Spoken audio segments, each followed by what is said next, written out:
আসসালামু আলাইকুম। এটাই মহান আল্লাহ সুবহানাহু ওয়া তাআলার রহস্য। এই যে মরুভূমি, এখানে কোনো পানির কোনো সোর্সই নেই।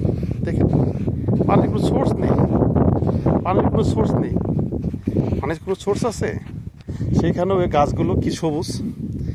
আল্লাহর দয়া, মহান রব্বুল আলামিনের দয়া। দেখুন মরুভূমি, দেখুন সবুজ সবুজ। দেখুন আল্লাহ সুবহানাহু ওয়া তাআলার দয়া। এরকম লক্ষ কোটি মাখলুককে আল্লাহ সুবহানাহু ওয়া তাআলা তার নিজ রহমতে বাঁচিয়ে রেখেছেন, দয়া দিয়ে, রহমত দিয়ে, রিজিক দিয়ে। আমরা কি একবারও চিন্তা করি?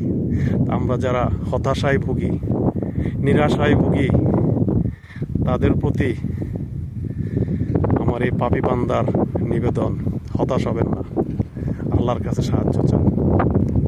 তিনি আমাদেরকে পথ দেখাবেন, তিনি আমাদের আলো দেখাবেন। হতাশার এই যে একটা প্রাণী দৌড় দিচ্ছে, হ্যাঁ, ক্যামেরা আসতেছে কিনা, টিকটিকির মতো দেখা যাচ্ছে কিনা? এই যে দৌড় টিকটিকিটা, এটা টিকটিকি দৌড়াচ্ছে, ক্যামেরা আসতেছে কিনা যায় না। টিকটিকি যাতে না, টিকটিকি তো না, ওইটা সেটা সরীসৃপ। এরকম আরও কত সরীসৃপ এই উত্তপ্ত মরুভূমিতে বাস করে। আল্লাহ এদেরকে, আল্লাহর দয়া, এরা ওই উত্তপ্ত মাটিতে এরা বসবাস করে। আলহামদুলিল্লাহ, আলহামদুলিল্লাহ, আল্লাহর বিশেষ নিয়ামত, আল্লাহ বিশেষ নিয়ামত। আলহামদুলিল্লাহ, আলহামদুলিল্লাহ, আলহামদুলিল্লাহ। এই উত্তপ্ত বালিতে দুপুরবেলায় সেফটি শু পরেও মনে হয় থাকা যাবে না। আর এখানে গাছগুলা কি সবুজ।